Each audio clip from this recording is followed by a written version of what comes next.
En medio de una crisis social, política, económica y ambiental que se agrava más por la crisis sanitaria, Chile vive un momento constituyente.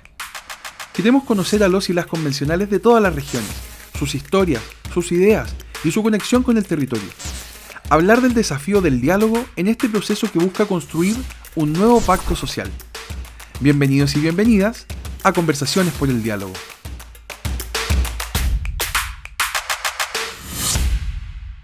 Bueno, muy bienvenidos, bienvenidas todas a este nuevo capítulo de la segunda temporada de nuestras conversaciones por el diálogo. Mi nombre es Valentina Rosas, soy subdirectora de Tenemos que hablar de Chile, un proyecto de participación ciudadana impulsado por la Universidad Católica y la Universidad de Chile.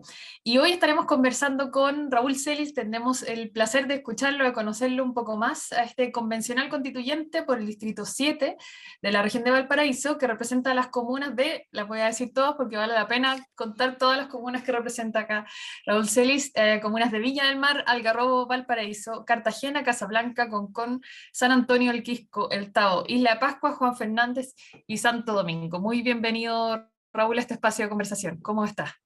Hola Valentina, muy bien, gracias. Muchas gracias por la invitación también a participar de esta iniciativa impulsada por la Universidad de Chile y la Universidad Católica, que se llama Tenemos que hablar de Chile.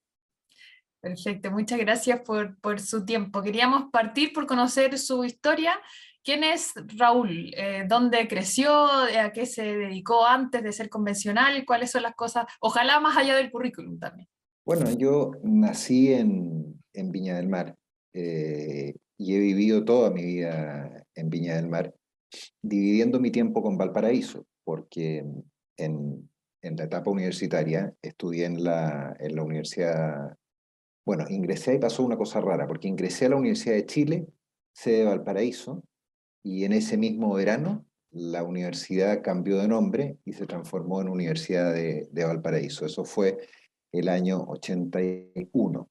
Egresé el 85, me recibí de abogado el 87 y básicamente he dedicado toda mi vida profesional al ejercicio de la profesión de abogado, con algunas excepciones. Y esas excepciones fueron el año 2000 o 2001, en que me presenté como candidato a diputado acompañando a Sebastián Piñera, que se presentaba como candidato a senador por la región, pero ahí hubo una bajada, que es una historia ya bastante conocida, y yo el mismo día que se bajó dije, no, yo no participo de esto porque parece, digamos, un show. Esa fue una excepción, el año, como digo, 2000 o 2001. Y la otra excepción fue la Intendencia Regional de Valparaíso, que ejercía entre los años 2010 y 2014. Después del 2014, replicamos el funcionamiento de la Fundación Avanza Chile, obviamente sin costo, en la región de Valparaíso con todos los que habían sido mi equipo en la Intendencia Regional entre el 10 y el 14. Y el 14 y el 18, como digo, lo replicamos. Pero eh, yo fundamentalmente soy un abogado, yo que ha intervenido en política, que ha participado en política porque le preocupa la política, porque te gusta. Siempre he estado vinculado desde niño a la política. Mi papá participó, fue alcalde de Viña el año cuando eran designados por el presidente de la República, ciertas alcaldías, Viña, Valparaíso, Santiago, Concepción, a lo menos, creo que también Arica. Eh, con 28 años fue designado por Jorge Alessandri como alcalde de Viña, pero por un periodo muy breve reemplazando a don Gustavo Lorca. Entonces, yo ahí tenía 2 años, ¿no? Desde ahí que estoy vinculado a la política. Después fue presidente, siempre participó del Partido Liberal, después del Partido Nacional, y ahí conocí qué sé yo, a Sergio Nofre Jarpa, a don Pedro Ibáñez, que lo conocí muchísimo, a don Gustavo Lorca, que era un personaje de Viña del Mar. Eh, en la juventud formamos la Juventud Unión Nacional, de la cual yo fui vicepresidente nacional. Entonces, claro, siempre he tenido inquietudes políticas, pero fundamentalmente yo me calificaría como un abogado que además he ejercido muy intensamente la profesión en casi todos los ámbitos que existen, eh, y que ha intervenido en política ocasionalmente cuando ha sido necesario cuando me han llamado o cuando yo lo he estimado muy importante participar. Y de la vida familiar, los hobbies, más allá de la vida laboral, algo que quieras compartirnos. En los hobbies yo podría decir que a mí siempre me ha gustado el deporte y creo que el deporte es fundamental para, para tener un equilibrio físico y mental.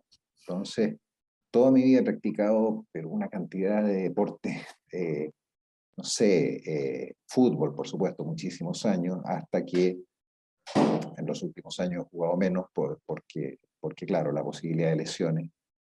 Tenis, que juego mucho hoy día, eh, practiqué natación, competí en natación, ping-pong, curiosamente, era muy bueno para el ping-pong, pero jugaba con los rankeados nacionalmente. Probablemente el mejor deporte que he hecho es el ping-pong, y así soy judo también, equitación en una época, en fin, todo tipo de deporte, pero no por una obligación, yo lo disfruto y encuentro que además a uno le mantiene la cabeza despejada, menos contaminado. Raúl, ¿y cómo de estos hobbies, de esta afición como abogado, de este ejercicio como abogado, llega a ser constituyente? ¿Cuál fue la principal motivación? ¿En qué minuto lo decidió? ¿Apenas fue el plebiscito o de antes lo venía pensando? ¿Cómo fue ese proceso de tomar la decisión y llegar a ser un convencional constituyente? Como en todas las cosas de la vida, Valentina, es una combinación de factores. Eh, por una parte, yo había contado que el año 2000, no me puedo acordar si el 2001 o el 2000, eh, estaba en la papeleta para ser candidato a diputado. Esa postulación la bajé, aunque no pude retirar el nombre del servicio electoral porque Piñera nos informó cuando había vencido, pocos minutos después del vencimiento del plazo, de que retiraba su candidatura, que ya había retirado su candidatura. Entonces nosotros no la pudimos retirar materialmente, pero ahí yo quedé un poco con la bala pasada, por decirlo de alguna forma, pucha, me perdí algo que me gustaba, que me interesaba participar. Y después, cuando ejercí la intendencia, durante esos 4 años, nuevamente la inquietud política se activó, por decirlo de alguna forma, y a mi juicio esta actitud política era incompleta si no se combinaba con un cargo de elección popular. Es muy distinto ser un funcionario designado por el presidente de la República, cualquiera que sea, a haber sido candidato. Ese es como el político de verdad, si me quiere. Es como los abogados que nosotros decimos, el abogado de verdad es el del ejercicio libre de la profesión, o el abogado no de verdad, pero por excelencia. El otro es respetable, por supuesto, el académico, el abogado que se dedica a asuntos voluntarios o el que opta por otras cosas, pero el del ejercicio libre, el que está en tribunales, ese es el abogado que yo encuentro que es como el pequeño comerciante que tiene que abrirse nuevos mercados, buscar clientela. Ese es el más valioso. Y yo pensaba que ahí faltaba algo si no me presentaba como candidato a convencional constituyente. Pero hubo otros factores. Encontraba que el país estaba muy mal después del 18 de octubre del 19, eh, con un presidente que quedó paralizado entre el 18 del mes de octubre y el 25 de noviembre, que no atinó a dar una solución institucional y que ésta llegó mediante un endoso a los partidos políticos que lograron salvar una crisis que es la crisis más grave que nosotros habíamos tenido desde el año 73. Lograron salvarla institucionalmente a través de este acuerdo por la paz y una nueva constitución. Entonces, frente a un momento delicado, y yo dije, bueno, me ofrecieron ser candidato a gobernador, candidato a alcalde de Viña, pero yo consideraba que lejos mi mejor aporte lo podía hacer en la convención constitucional porque era donde me sentía más cómodo por las materias que se iban a tratar. y pensé que el momento del país era delicado, y si era delicado uno tenía que asumir esa responsabilidad prácticamente como una obligación, pero muy buena, muy buena. Y si quieres un tercer elemento, los abogados, o una tercera razón, los abogados trabajamos fundamentalmente con leyes, estudiamos las leyes. Entonces, crear leyes, generar leyes, y la más importante de todas, que es la constitución política, claro, para un abogado es como un sueño, ¿no? Crear lo que después se va a estudiar. Entonces, esa acción de elementos, esos tres elementos que te he mencionado, son los que me llevaron a tomar la decisión de ser candidato. Y ahí en su trabajo en la región, me imagino que también tratando de ligar un poco ese ejercicio y ese afán por las leyes, pero también desde el distrito, desde el territorio para el que usted ya ha trabajado, como decía, tantos años ha vivido ahí en la quinta región. ¿Cuáles son esos principales desafíos que ve en el distrito y cómo le gustaría ver esas plasmadas en el trabajo del proceso constituyente? Una de las motivaciones, si quieres un cuarto elemento, que se puede agregar y que tiene relación con la pregunta, es la descentralización. Eh, yo dije, fui intendente regional, la diferencia de Santiago o la región metropolitana con el resto de las regiones en materia de inversión es una cosa grosera. Yo tengo buena cabeza, por decirlo de alguna manera, de hace casi 50 años, de hechos que me recuerde. Siempre he tenido que viajar a la capital muy seguido por diversas razones, o a los alrededores de la capital, y he visto cómo han aumentado las diferencias, cómo Santiago crece, y Valparaíso, donde yo trabajo, si bien vivo en Viña, pero fundamentalmente he trabajado en Valparaíso, eso ahora va en retirada lamentablemente, porque se ha ido mucha oficina de Valparaíso. Las diferencias han aumentado, pero de manera enorme. Si, no sé, en los 80, comienzo de los 80, la diferencia era 1 a 4, por decirlo de alguna manera, hoy día es 1 a 12 o a 15.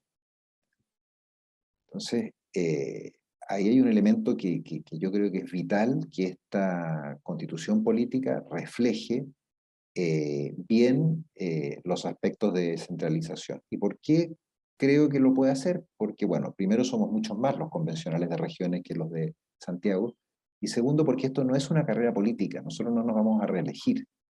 Entonces, a diferencia de los parlamentarios, que claro, ellos pueden estar más complicados con elementos descentralizadores. Y yo entiendo que descentralizar puede costar, porque en definitiva implica desprenderse del poder, deshacerse del poder, porque entregar poder a las regiones, para cualquier gobierno, de cualquier lado. Y esta creo yo que era una buena oportunidad, descentralizar el país, y descentralizarlo fundamentalmente desde un punto de vista local, potenciar mucho a los gobiernos locales. Típica excusa del santiaguino es que no están preparados. Bueno, prepárenlo. Tan simple como eso. O sea, porque dicen no tienen capacidad para formular proyectos, que es lo mismo que me pasaba en la intendencia, por ejemplo, con Isla de Pascua, con Petorca, con comunas pequeñas o aisladas. Bueno, mandaba a un grupo de personas que les ayudara a preparar los proyectos para ganarlos en el gobierno regional. Esa es una pésima excusa, que no están las capacidades dentro de regiones. Si no están, bueno, provócalas, hazlas generar, hazlas germinar, es obvio. Entrando ahí en el trabajo de la convención, ya vemos que hay algo distinto en esta convención constituyente, fue un órgano más diverso que el que estábamos acostumbrados a ver en espacios de poder. ¿Cómo ves esa experiencia, la existencia de mayor diversidad en un espacio de toma de decisiones? ¿Cómo ha sido ser parte de este espacio también más diverso? Yo estoy contento en la Convención Constitucional, Valentina. Primero, porque era algo que quería hacer. Y segundo, porque a pesar de lo que pueda uno leer o escuchar, por lo menos en lo que se refiere a mi caso, siempre yo he tenido una muy buena relación con los convencionales, siempre ha sido respetuosa. no he tenido problemas de ninguna especie en materia de convivencia. Por lo tanto, ahí hay un punto que creo que es importante destacar y que generalmente no se señala. Se dice un poco menos que un gallinero. Eso no es así. Y menos en las comisiones. En las comisiones el trabajo es muy serio, es muy riguroso. Yo estoy muy conforme también de estar en la Comisión de Sistema de Gobierno. Los debates son de buena calidad, las audiencias públicas que hemos tenido son muy valiosas. Yo señalaba que de 10, a lo menos 7 u 8 son de primerísimo nivel en materia de sistema de gobierno, de régimen de gobierno. Sí creo que hay algunos otros aspectos que nos van a complicar un poquito más la convención más adelante, cuando haya que entrar a aprobar las normas, porque creo que han habido sectores que se han mantenido en posiciones demasiado extremas, y yo no sé si estén abiertos a abrirse a los acuerdos y a los 2/3, que es lo que nos obliga la ley, la Constitución, y que me parece bien. Si una Constitución tiene que permitir que gobiernen eh, eh, gente de derecha y gente de izquierda, no es un programa de gobierno, tiene que tener la suficiente amplitud, y ahí uno va a tener que ceder, y por supuesto hay principios que no se puede ceder, pero en términos generales uno tiene que tener esa voluntad. Y ahí me preocupa algunos elementos que tienen posiciones algo extremas, y lo digo para lado y lado, ¿eh? Tanto para la derecha como para la izquierda. Justo ahí quería ir también como al diálogo en específico. ¿Cómo ha sido el diálogo en este espacio constituyente? ¿Qué destacaría a favor y qué cree que falta para que podamos mejorar el diálogo, entendiendo que es distinto llegar a acuerdos, es distinto la toma de decisiones, el proceso más bien de conocerse, de trabajar juntos, de compartir ideas? ¿Qué podría destacar y qué cree que se podría mejorar también? A ver, creo que en contra nuestro, para ir primero con los elementos negativos, está el plazo. Ya llevamos más de 5 meses de la Convención Constitucional y no hemos entrado a la discusión de fondo. Y eso a mí me parece que es peligroso, porque los acuerdos requieren de tiempo, requieren de plazo, de conocer a las personas. Dentro de las cosas favorables, el jueves pasado, a comienzo de diciembre, eh, tuvimos una reunión donde en la Comisión de Sistema de Gobierno, donde cada uno señalaba sus posturas, y ahí se daba cuenta si un sistema presidencial, semipresidencial, parlamentario, qué pasa con los partidos políticos, qué pasa con el sistema electoral, y ahí qué pasa con la plurinacionalidad. Y ahí había bastantes puntos en común. Y nuevamente, puntos en común que no necesariamente se referían a ser de izquierda o a ser de derecha. Claro, probablemente esos puntos en común no creo que hayan llegado a los 2/3 de la comisión, pero sí, no sé, un 60%. La duda mía es si esos acuerdos que nosotros logremos en la convención después, cuando sean presentados al Pleno, van a contar con el acuerdo, con la mayoría necesaria de los 2/3 que exige la Constitución. Pero nuevamente, en lo que se refiere a mi comisión, creo que ha habido un buen diálogo. Y antes pensaba en la Comisión de Participación Popular, donde me tocó estar en las comisiones transitorias, también tuvimos una buena relación. Se aprobaron cosas que a mí no me gustaban, pero como los plebiscitos intermedios dirimentes, porque alteraban el quórum que obliga la Constitución. Pero en general el ambiente fue bueno.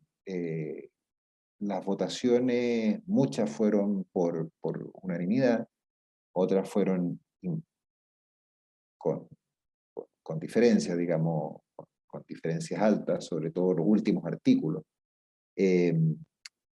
Pero siempre con respeto, Valentina, y eso a mí me gustaría dejarlo transmitido, que hasta ahora, estando, no sé, a 6 de diciembre del 2021, ha primado el respeto, ¿ah? Y ahí, y la posibilidad de dialogar.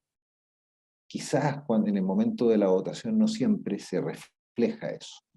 Y de repente hay imposiciones de mal gusto. En la semana hubo una imposición, una señal que yo encontré muy mala respecto de la lista de personas que iban a integrar la Comisión de Participación Indígena, que se alteró el procedimiento. El procedimiento era una propuesta de la mesa de nombre, se rechazó la propuesta de la mesa y se votó nombre por nombre. Eso me parece, por ejemplo, una muy mala señal. Nuevamente, en la comisión o relacionada con los pueblos indígenas, cuando se votó el reglamento, hubo una indicación, y esa indicación fue reemplazar el reglamento íntegramente hecho por la comisión por otro nuevo. Entonces, esas son algunas señales negativas que yo espero que sean excepcionales al momento de entrar en el fondo, que sean que la regla general sea la otra, la de buscar grandes consensos y no intentar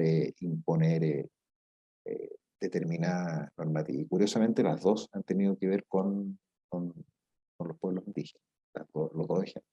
Bueno, ahí para la participación obviamente hay muchos desafíos, más allá de los mecanismos que hayan quedado hoy en concreto en el reglamento. Tenemos muchas zonas aisladas, seguimos en una crisis sanitaria, hay muchas dificultades. ¿Cómo ve la participación también? ¿Cómo le gustaría que fuera, que la ciudadanía se pueda involucrar, y cómo la ve también desde el territorio, desde el distrito que usted lidera, con comunas con una diversidad geográfica, socioeconómica tan grande? ¿Cómo podemos sumarnos todos también a ser parte de este proceso, hacer parte del diálogo también que acompaña el proceso constituyente? ¿Cómo ve todo esa realidad en torno a la participación? A ver, yo distinguiría dos participaciones. Uno, la participación en la generación de la Constitución, donde nosotros somos los encargados de redactarla. Obviamente tenemos que recoger las inquietudes, observar qué es lo que pasa, cuáles son las principales preocupaciones. Yo tengo mucho contacto con medios de difusión, con radios, con medios de prensa, escritos, digitales, o sea, papel, digitales, y trato de difundir lo más que puedo, de televisión, lo que más puedo, lo que pasa en la Constitución, porque creo que el alcance es mucho mayor a reunirme con 10 personas que más o menos sé lo que piensan. Entonces, una de mis preocupaciones ha sido dar a conocer qué es lo que pasa en la convención, resaltando también esto del ambiente, que para mí es muy relevante, porque le lleva un poco la contra a lo que dicen algunas redes sociales. Eh, si tú me preguntas, creo que hay mucha gente que no tiene idea de lo que es la Constitución, de qué es lo que hacen los convencionales, hay mucha crítica. Pero nosotros, bueno, nuestra obligación es redactar el texto y darlo a conocer de la mejor forma posible, y el esfuerzo se ha hecho ahora. Otra cosa es la participación que debería contemplar la Constitución. Y eso a mí me parece que en las democracias del siglo XXI es muy, pero muy relevante la participación ciudadana o participación popular, como se le dice en la convención. Yo creo que en la crisis que tenemos en Chile hoy día en participación en las elecciones, que de promedio está bajo el 50% y en los municipales un 36%, tenemos la obligación, eso habla de una democracia deteriorada. Una democracia no puede estar sana si participa el 50% de la población para cuestiones relevantes como la elección de un presidente de la República. Entonces eso hay que mejorarlo, y no lo va a mejorar solamente el voto obligatorio que ocupan pocos países en el mundo. Entiendo que son un 13% de los países. Uno mira a los vecinos, Argentina votó un 70% en una elección, más del 70%, en una elección parlamentaria hace algunas semanas, y nosotros menos del 50%, y Argentina no es un ejemplo de una democracia sana, por decirlo de alguna manera. Entonces la participación ciudadana yo creo que tiene que ser fundamental en la nueva Constitución, participación ciudadana mucho a nivel local, mucho a nivel regional, a través de mil formas, a través de cabildo, a través de consultas, consultas que pueden ser virtuales. Lo del estado de emergencia en el sur es un buen ejemplo. y también pueden ser nacionales. Sí, con una forma de participación no estoy de acuerdo, que son con los plebiscitos estos que dejan sin efecto a las autoridades, revocatorios, Revocatorio. revocatorios, los plebiscitos revocatorios. Con eso no estoy de acuerdo porque los plebiscitos revocatorios no van a permitir a la autoridad de turno, bueno, hay ejemplos en Perú que son catastróficos, no van a permitir a la autoridad de turno gobernar con tranquilidad, imponer un determinado plan, porque se le puede venir encima a la mitad del gobierno, va a tener que adoptar puras medidas populares, y una autoridad tiene que adoptar a veces medidas impopulares. ¿Ah? Si fuese por popularidad, imagínate, ningún país progresa.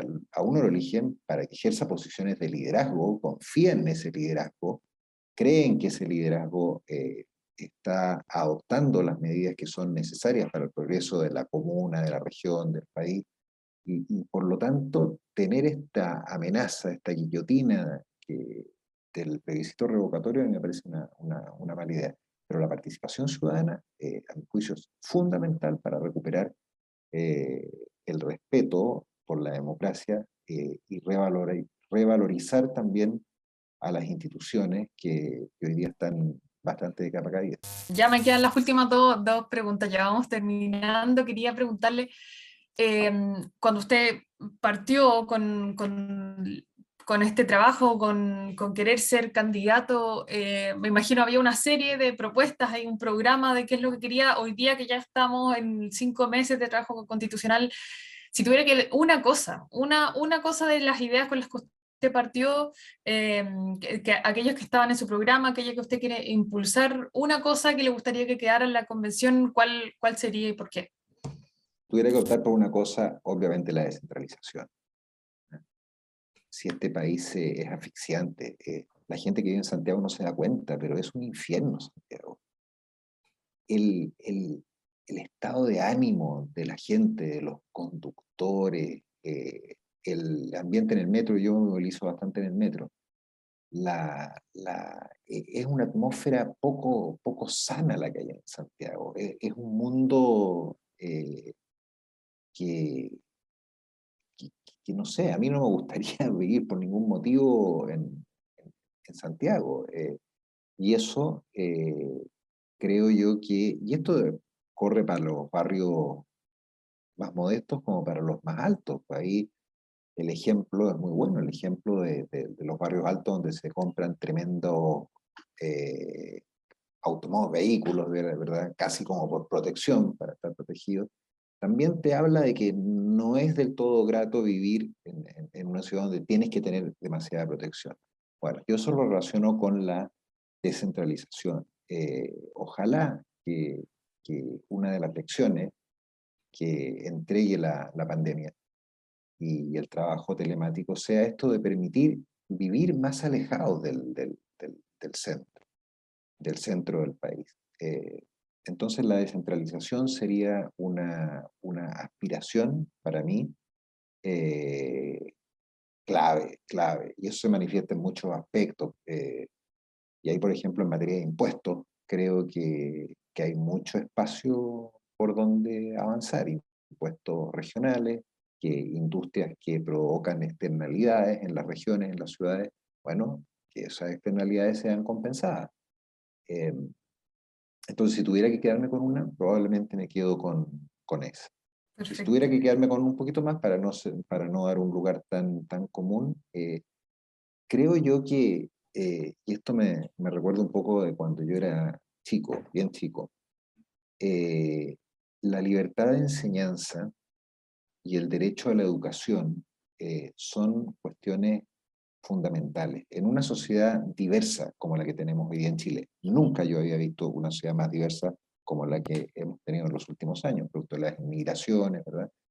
Es una sociedad muy variada. Bueno, una sociedad variada desde el punto de vista étnico, social, incluso de orientaciones sexuales, en fin.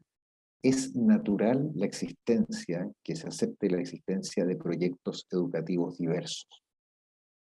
Si yo quiero educar a los hijos con una determinada orientación religiosa, bienvenido sea.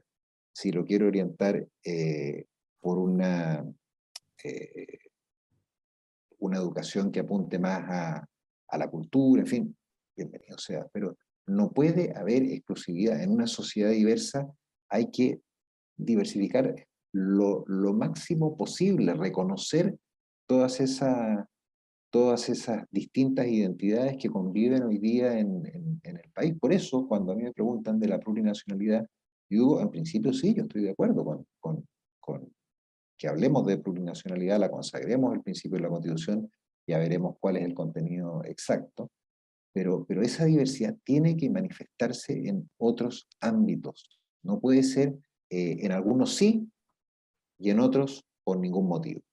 ¿Eh? Sí en materia sexual, por ejemplo, pero no en materia educacional. Eso no tiene sentido. Uno tiene que ser en eso coherente. Si vamos a hablar de diversidad, ok, yo estoy de acuerdo, pero que corra en todos los ámbitos de la vida. Ya para ir cerrando, si pudiera dejar un mensaje al país, a los que nos están escuchando, a los que nos están viendo, un mensaje para fomentar el diálogo, para invitar a que nos escuchemos más, sobre todo como una forma de acompañar este proceso constituyente. ¿Qué mensaje dejaría? Nosotros tenemos en pocas semanas más una elección presidencial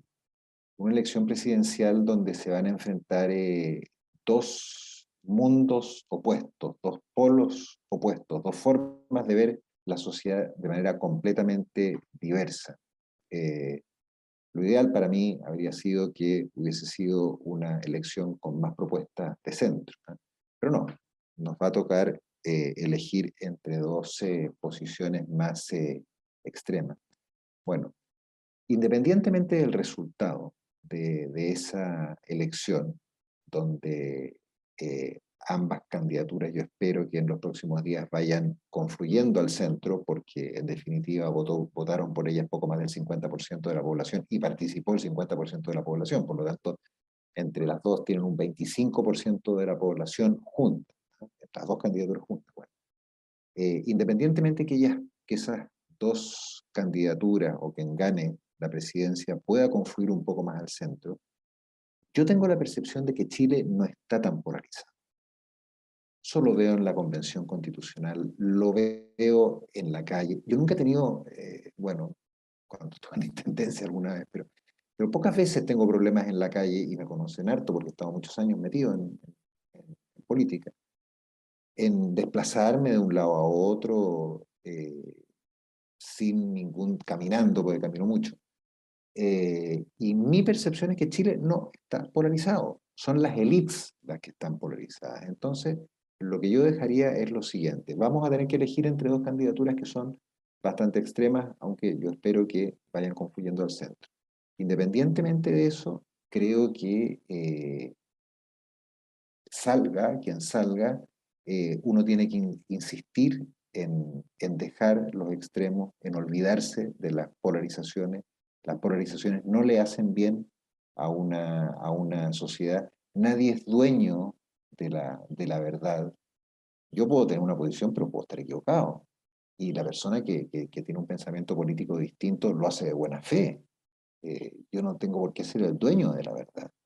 Entonces, el diálogo es muy útil en esto porque permite escuchar las otras verdades, no solamente la mía, las otras verdades, y claro, llegar a una conclusión que probablemente no sé si sea la mejor, pero creo que nos va a acercar bastante más a la realidad que tenía yo o la persona que estaba en el otro extremo. Entonces, insistir en la importancia del diálogo para el desarrollo de nuestro país.